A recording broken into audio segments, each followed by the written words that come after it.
सोचो, अगर तुम मर चुके हो लेकिन मौत तुम्हें लेने ही ना आए और तुम्हारा काम बन जाए दूसरी भटकती हुई आत्माओं को शांति दिलाना। ये कहानी है ऐसे दो डिटेक्टिव्स की जो खुद भी घोस्ट है और दुनिया के सबसे अजीब सुपरनैचुरल केसेस सॉल्व करते हैं।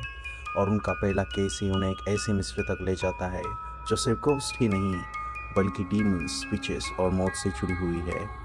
यह है डेड बॉय डिटेक्टिव्स। स्टोरी की शुरुआत होती है लंदन के एक म्यूजियम से, जहां दो डिटेक्टिव्स एडविन पेन और Charles Roland world war two के एक भटकते हुए सोल्जर की आत्मा का पीछा कर रहे होते हैं। ये सोल्जर मरने के बाद भी शांति से नहीं रह पाया था। इसी वजह से एक नर्स ने एडविन चार्ल्स को उसकी आत्मा को शांत करने का कॉन्ट्रैक्ट दिया था। जैसे ही दोनों उस सोल्जर तक पहुंचते हैं, एक ज़बरदस्त कन्फ्रंटेशन शुरू हो जाता है। लेकिन एडविन एक पुराना मंत्र पढ़कर सोल्जर का मास्क अलग कर देता है। उसके बाद चार्ल्स उसे याद दिलाता है कि वर्ल्ड वॉर टू में एक वो बहादुर सोल्जर था और आज भी लोग उसकी कहानी और उसकी बहादुरी को याद रखते हैं। बस इतना सुनते ही उस सोल्जर का सारा गुस्सा ख़त्म हो जाता है और उसकी आत्मा आखिरकार शांत हो जाती है। लेकिन असली सरप्राइज अभी बाकी था। जैसे ही सोल्जर शांत होकर रोने लगता है, उतने में ही डेथ उसे खुद लेने आती है। ये देखते ही एडविन और चार्ल्स तुरंत चुप जाते हैं और इसका रीज़न भी काफ़ी इंटरेस्टिंग है, क्योंकि एडविन और चार्ल्स भी जिंदा इंसान नहीं है, ये दोनों भी घोस्ट है। और अगर डेथ की नज़र इन दोनों पर पड़ गई तो वो इन्हें भी साथ ले जाएगी। इसलिए ये दोनों हमेशा छुप कर रहते हैं। डेथ के सामने खड़ा सोल्जर उसे एक अजीब सा सवाल पूछता है। वो कहता है, वर्ल्ड वॉर टू के दौरान मैं इंडिया गया था। वहाँ के एक साधु ने मुझे बताया था कि आत्मा सिर्फ एक शरीर छोड़कर दूसरा शरीर अपना लेती है। क्या मेरा भी दोबारा जन्म होगा? डेथ मुस्कुराकर जवाब देती है, हाँ, तुमने जो सुना था वो सही था। फिर वो बताती है, वो लगभग 100 साल पहले भी उस सोल्जर को लेने आई थी, लेकिन उस वक्त वो इतने गुस्से और दर्द में था कि उसकी आत्मा शांति के लिए तैयार नहीं थी। लेकिन आज उसने अपना सारा बोझ छोड़ दिया और इसी के साथ डेथ उसकी आत्मा को अपने साथ ले जाती है। जैसे ही सब कुछ नॉर्मल होता है, हमें ऑफिशियली इंट्रोड्यूस कराया जाता है हमारे दो मेन कैरेक्टर से। एडविन पेन, एक डिसिप्लिन, इंटेलिजेंट और रूल्स फॉलो करने वाला डिटेक्टिव, और चार्ल्स रोलैंड, जो एडविन से बिल्कुल अलग है। फ्रेंडली, पॉजिटिव और हर सिचुएशन में इंसानियत देखने की कोशिश करता है। दोनों मिलकर चलाते हैं डेड बॉय डिटेक्टिव एजेंसी, एक ऐसी डिटेक्टिव एजेंसी जहां क्लाइंट्स जिंदा लोग नहीं बल्कि घोस्ट होते हैं और इनका काम होता है भटकती हुई आत्माओं को उनकी मंजिल तक पहुंचाना। लेकिन इन्हें बिल्कुल भी अंदाज़ा नहीं था कि अगला केस इनकी पूरी आफ्टर लाइफ बदलने वाला है, क्योंकि इनके पास अब आने वाली थी एक छोटी सी लड़की जिसका नाम था एमा, और उसके केस का कनेक्शन था एक मीडियम क्रिस्टल पैलेस से। एमा अब पूरा केस एडविन और चार्ल्स को बताती है। वो बताती है कि उसकी सबसे अच्छी दोस्त क्रिस्टल पैलेस, जो एक मीडियम है, पिछले कुछ दिनों से बिल्कुल बदल चुकी है। वो हमेशा हंसती रहती है, सबसे अच्छे साथ पेश आती है, लेकिन अब उसका बर्ताव पूरी तरह बदल चुका है। वो कचरे के ढेर से मछलियाँ उठाकर खाने लगी है, बिना किसी वजह से लोगों से लड़ने लगी है और ऐसा लगता है कि उसके अंदर कुछ बदल गया है। इसी वजह से एमा डेड बॉय डिटेक्टिव एजेंसी के पास मदद मांगने आई है। हमेशा की तरह एडविन सबसे पहले पेमेंट की बात करता है, लेकिन एमा मुस्कुराते हुए करती है, मैं तो सिर्फ एक बच्ची हूँ, मैं तुम्हें पेमेंट कहाँ से दूंगी। तभी एडविन उससे एक दिलचस्प बात कहता है। वो बताता है कि दिखने में वो भले एक छोटी बच्ची है, लेकिन असल में उसकी मौत 16वीं सदी में हो चुकी है और उसके कपड़ों से लेकर उसके मैजिकल पेट तक सब कुछ इस बात की गवाही देता है। आखिरकार एमा उसकी शर्त मान जाती है और एडविन और चार्ल्स उस केस पर काम करना शुरू कर देते हैं। अब दोनों क्रिस्टल पैलेस पर नज़र रखना शुरू करते हैं, उसकी रोज़मर्रा की हर गतिविधि को ट्रैक करते हैं ताकि पता लगाया जाए आखिर उसके साथ हो क्या रहा है। कुछ दिनों तक उसका पीछा करने के बाद उन्हें मौका मिलता है क्रिस्टल का सामना करने का। एक दिन क्रिस्टल अंडरग्राउंड ट्यूब ट्रेन में सफ़र कर रही होती है और आराम से गाने सुन रही होती है और उसके बिल्कुल अंदाज़ा नहीं होता है कि कोई लगातार उस पर नज़र रखा हुआ होता है। उसी ट्रेन में दो जोकर भी मौजूद होते हैं। साथ ही एक मिडिल एज मैन अखबार पढ़ रहा होता है और औरत आराम से स्वेटर बुन रही होती है। पहली नज़र में ऐसा लगता है कि शायद वही दो जोकर एडविन और चार्ल्स है, लेकिन जैसे ही ट्रेन अगले स्टेशन पर रुकती है, वो दोनों जोकर उतर जाते हैं और तभी पता चलता है कि चार्ल्स वह मिडिल एज मैन था जो अब तक चुपचाप अखबार पढ़ने का नाटक कर रहा था मौका मिलते ही चार्ल्स क्रिस्टल को पकड़ लेता है और जोर से आवाज़ लगाता है, एडविन जल्दी मंत्र पढ़ो। उधर एडविन तुरंत ट्रेन के डिब्बे से फर्श पर एक मैजिकल सर्कल बनाना शुरू कर देता है। उस सर्कल में वो कुछ खास सिंबल्स बनाता है जिसका मकसद था उस शैतान को कैद करना। लेकिन सब कुछ प्लान के मुताबिक नहीं होता। क्रिस्टल पूरी ताकत से चार्ल्स का विरोध करती है और उसे जोर से धक्का दे देती है। लेकिन इसी जद्दोजहद में वो खुद उस मैजिकल सर्कल के अंदर पहुंच जाती है। अचानक ट्रेन की छत पर एक पोर्टल खुल जाता है और उसके अंदर से मछलियाँ गिरने शुरू हो जाती है। ये सब देखकर एडविन और चार्ल्स तुरंत अपना मंत्र पूरा करते हैं और कुछ ही पल बाद जो शैतान इतनी देर से क्रिस्टल के शरीर में छुपा था वो उसकी बॉडी छोड़कर भाग निकलता है। इस तरह वो पहली बार डेविड नाम के उस शैतान से बच जाती है। इस इंसिडेंट के बाद चार्ल्स क्रिस्टल को अपना ऑफिस ले जाते हैं, लेकिन एडविन इस फैसले से बिल्कुल खुश नहीं होता है। थोड़ी देर बाद जब क्रिस्टल होश में आती है वो सिर्फ एक ही बात कहती है, मुझे डेविड से बचाने के लिए थैंक यू। ये नाम सुनते ही चार्ल्स हैरान हो जाता है।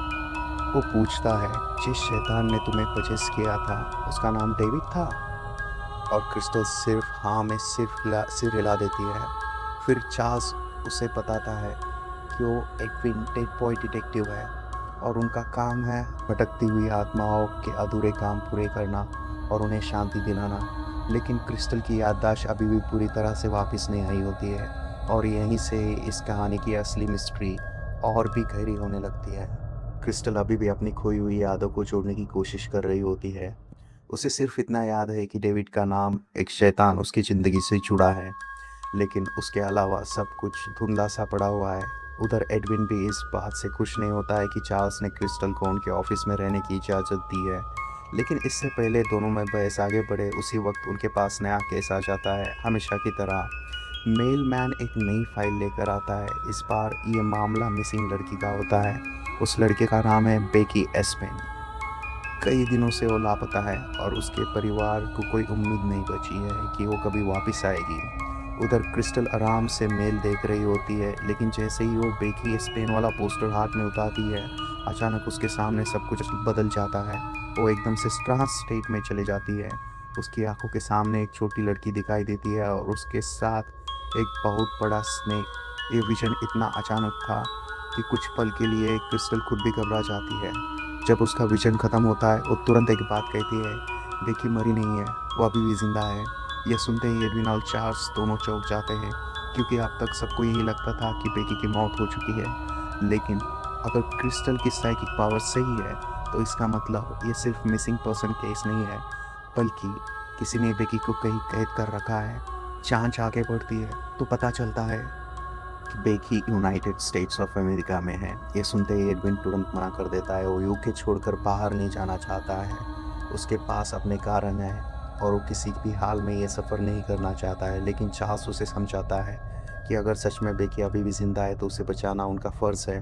काफ़ी समझाने के बाद आखिरकार एडविन मान जाता है, क्योंकि क्रिस्टल अभी उसके साथ है। इसलिए इस बार वो अपने मिरर ट्रैवल का इस्तेमाल नहीं करते हैं। इसी वजह से तीनों फेरी से यूनाइटेड स्टेट्स ऑफ अमेरिका के लिए निकल पड़ते हैं। सफ़र के दौरान एडविन और चार्ल्स हल्की फुल्की नोक-झोंक चलती रहती है। चार्ल्स मजाक में कहता है कि अगर क्रिस्टल साथ ना होती तो वो लोग आईने के रास्ते काफ़ी पहले पहुंच चुके होते हैं। लेकिन उन्हें बिल्कुल भी अंदाज़ा नहीं था कि अमेरिका में पहुंचते ही उनका सामना एक ऐसे विच से होने वाला है जो हमेशा जवान रहने के लिए किसी भी हद तक जा सकती है। अमेरिका पहुंचने के बाद सबसे पहले क्रिस्टल अपने रहने के लिए एक जगह ढूंढती है। इसी दौरान उसे एक बुचर शॉप दिखती है। वहाँ की मालकिन मीट काट रही होती है। क्रिस्टल उससे विनती करती है कि अगर उसके बजट में कोई कमरा हो तो उसे रेंट पर दे दे। किस्मत से उसे रहने के लिए एक छोटा सा कमरा मिल जाता है। अब उनके पास रहने की जगह भी थी और एक नया केस भी अब शुरू होती है, बेकी स्पेन की असली इन्वेस्टिगेशन। एडविन, चार्ल्स और क्रिस्टल सीधे बेकी के घर पहुंचते हैं। अपनी पहचान छुपाने के लिए एडविन और चार्ल्स पुलिस वाले का भेष बना लेते हैं, जबकि क्रिस्टल उनके साथ रहती है। घर के अंदर एडविन और चार्ल्स बेकी के माता पिता से पूछताछ करते हैं। इधर क्रिस्टल अपनी साइकिक पावर की मदद से उनके बातचीत महसूस करने की कोशिश करती है। उसे यकीन हो जाता है कि इस केस में अभी भी कई बातें छुपी हुई है जो किसी को पता नहीं है। क्रिस्टल एक ज़रूरी बात कहती है, अगर उसे बेकी के वो जूते मिल जाए जो पुलिस को मिले थे तो शायद वो पता लगा सके कि आखिरी बार बेकी उनके साथ कहाँ थी। ये सुनते ही एडविन बिना समय गंवाए अपने मिरर ड्राइवर का इस्तेमाल करता है और कुछ ही पलों में वो पुलिस के पास रखा हुआ एविडेंस यानी बेकी की जूते वापस ले आता है। जांच के दौरान एक अजीब घटना होती है। घर के बाहर एक बिल्ली बार बार एंथनी को देख रही होती है। एडविन उससे बात करने की कोशिश करता है। ये देखकर क्रिस्टल हैरान हो जाती है। वो पूछती है, बिल्ली आप ही बोलती है? और तभी वो बिल्ली सचमुच बोलना शुरू कर देती है, लेकिन मदद के बजाय वो गुस्से में कहती है कि वो उस विच के बारे में कुछ नहीं बताना चाहती है, क्योंकि उससे दुश्मनी लेना किसी मुसीबत को बुलाने जैसा है। अब तक एक बात साफ हो चुकी थी, विकी का गायब होना कोई आम किडनैपिंग नहीं थी। इसके पीछे एक बहुत ताकतवर विच का हाथ था, और सवाल सिर्फ इतना था कि आखिर ये वो विच कौन है और उसने बेकी को कहाँ छुपा रखा है। तीनों एक रेस्टोरेंट में बैठकर अगला प्लान बनाना शुरू करते हैं, लेकिन बिल्कुल उन्हें अंदाज़ा नहीं था कि अगली बार डेविड खुद दोबारा क्रिस्टल के सामने आने वाला है। रेस्टोरेंट में प्लान बनाने के बाद क्रिस्टल अकेले वॉशरूम चली जाती है। सब कुछ बिल्कुल सामान्य लग रहा होता है, लेकिन अचानक वहाँ लाइट्स टिमटिमाने लगती है। कुछ पल के लिए क्रिस्टल भी घबरा जाती है, लेकिन वो खुद को संभालते हुए कहती है, सब ठीक है, कुछ नहीं हुआ है। जैसे ही वो दरवाज़ा खोलकर बाहर निकलने की कोशिश करती है, अचानक उसके सामने एक अजीब सी दूसरी दुनिया खुल जाती है, और वहीं एक बार फिर उसका सामना होता है डेविड से। यह वही डेमन था जिसने पहले क्रिस्टल के शरीर पर कब्जा किया था और उसकी लगभग सारी यादों को भी छीन लिया था। क्रिस्टल गुस्से में उससे कहती है, मेरी यादें मुझे वापस कर दो, लेकिन डेविड सिर्फ मुस्कुराता है। वो कहता है कि क्रिस्टल की साइकिक पावर्स उसे इतनी पसंद है कि वो दोबारा उसके शरीर में लौटने का इंतज़ार नहीं कर सकता है। और जैसे ही डेविड फिर क्रिस्टल को अपने कब्जे में लेने की कोशिश करता है, उसी वक्त चार्ल्स उसे खींचकर अपनी वापस दुनिया में ले आता है। इस बार क्रिस्टल तो बच जाती है, लेकिन एक बात बिल्कुल साफ हो चुकी थी, डेविड अभी भी उसका पीछा नहीं छोड़ने वाला। इस घटना के बाद एडविन और चार्ल्स के बीच फिर बहस शुरू हो जाती है। दोनों का सोचने का तरीका हमेशा अलग था, और अब क्रिस्टल को अपने साथ रखने का फैसला उनके बीच की दूरी बढ़ाने लगा था। इसी दौरान हमें पहली बार एडविन का आतिथ्य दिखाया जाता है। साल 1916। उस वक्त एडविन लंदन के एक स्कूल में पढ़ता था, लेकिन उसके अपने ही क्लासमेट उससे नफरत करते थे। वो हमेशा उसे परेशान करते थे और उसका मजाक उड़ाते थे। एक रात जब एडविन सो रहा था, तभी उसके क्लासमेट्स उठाकर एक पुराने कमरे में ले जाते हैं। उनमें से एक लड़का एक अजीब सी बुक निकालता है और कहता है, ये किताब उसके भाई से मिली है। फिर वो सब मिलकर एक अंधेरी चांटिंग शुरू कर देते हैं, मैरियन मैरियन मैरियन। कुछ ही सेकंड बाद वहाँ सचमुच खतरनाक डीमन प्रकट हो जाता है, लेकिन यह सब उसके प्लान के मुताबिक बिल्कुल नहीं होता है। वो डीमन एक एक करके सभी को मार देता है और आखिर में एडविन की तरफ देखकर कहता है, तकनीकी तौर पर तुम इस बलि का हिस्सा हो, इसलिए अब तुम्हें मेरे साथ नर्क चलना होगा। यहीं से एडविन की सबसे दर्दनाक कहानी शुरू होती है।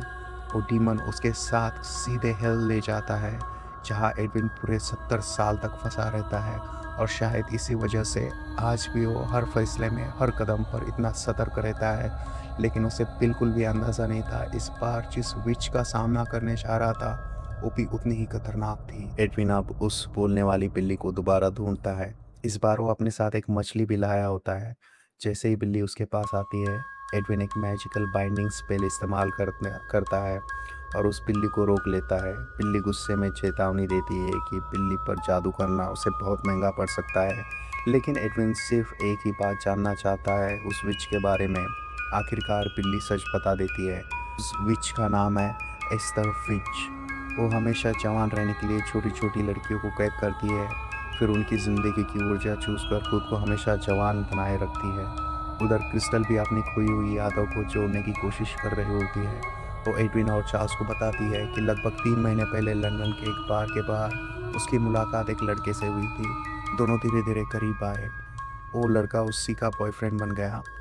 उसका नाम था डेविड, लेकिन उसे बिल्कुल भी अंदाज़ा नहीं था कि डेविड कोई इंसान नहीं बल्कि एक डीमन है।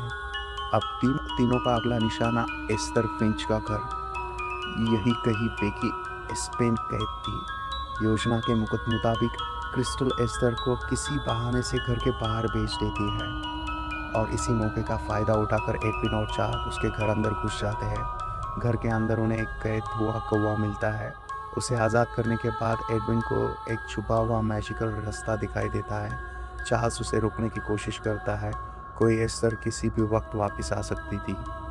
लेकिन एडविन बिना डरे उसी सुरंग के अंदर चला जाता है और वहीं उसे बेकी मिल जाती है। वो जिंदा होती है, लेकिन जूटों, हड्डियों, पुरानी चप्पलों के बीच में बरी हुई बाहर काफ़ी देर तक एडविन वापस नहीं आता है। कर क्रिस्टल भी घर के अंदर जाने का फैसला करती है, लेकिन जैसे ही वो गेट के अंदर कदम रखती है, उसके पीछे से एस्टर फिंच और विच वापस आ जाती है और मुस्कुराकर कहती है, ये बहुत बुरी बात है। उसके बाद ज़बरदस्त फाइट शुरू हो जाती है। सिचुएशन इतनी ख़राब हो जाती है कि चार्ल्स को एक बहुत बड़ा रिस्क लेना पड़ता है। वो सीधा एस्टर फिंच के बॉडी में पजेता है और उसे पजेस कर लेता है और जोर से चिल्लाता है, जल्दी बेकी को लेकर यहाँ से निकल जाओ। इसी मौके का फ़ायदा उठाकर एस्टिन, एडविन और क्रिस्टल बेकी को लेकर वहाँ से निकल जाते हैं। बेकी को उसके घर वापस डाल दिया जाता है, लेकिन उसने जो कुछ भी सहा था उसकी ज़िंदगी भर की सबसे डरावनी यादें बन सकती थी। इसलिए क्रिस्टल अपने साइकिक पावर्स का इस्तेमाल करती है और बेकी के दिमाग से उस विच को घर की सारी डरावनी यादें मिटा देती है और बेकी आखिरकार अपने परिवार के पास सुरक्षित थी और इसी के साथ उनका ये केस ऑफिशियली क्लोज हो जाता है। लेकिन एक सवाल अभी भी बाकी था, डेविड। क्रिस्टल साफ कर कह देती है कि डेविड ने उसकी यादें चुरा ली है और वो एक दिन अपनी सारी मेमोरीज उससे वापस लेकर रहेगी। उधर एडविन चार्ल्स से कहता है कि विच की बॉडी पजेस करना बहुत बड़ी गलती थी, क्योंकि अब सिर्फ डेथ ही नहीं बल्कि उसके रिप्रेजेंटेटिव्स को भी उन दोनों के बारे में पता चल चुका होगा। और आखिर सीन में हमें पहली बार लॉस्ट एंड फाउंड डिपार्टमेंट दिखाया गया है, जहां टेक्स के रिप्रेजेंटेटिव एडविन पेन और चार्ल्स रोलैंड की फाइल निकालते हैं। अब उन्हें पता चल चुका था कि ये दोनों घोस्ट अभी भी आज़ाद घूम रहे हैं और इसी के साथ डेड बॉय डिटेक्टिव का पहला एपिसोड यही ख़त्म हो जाता है।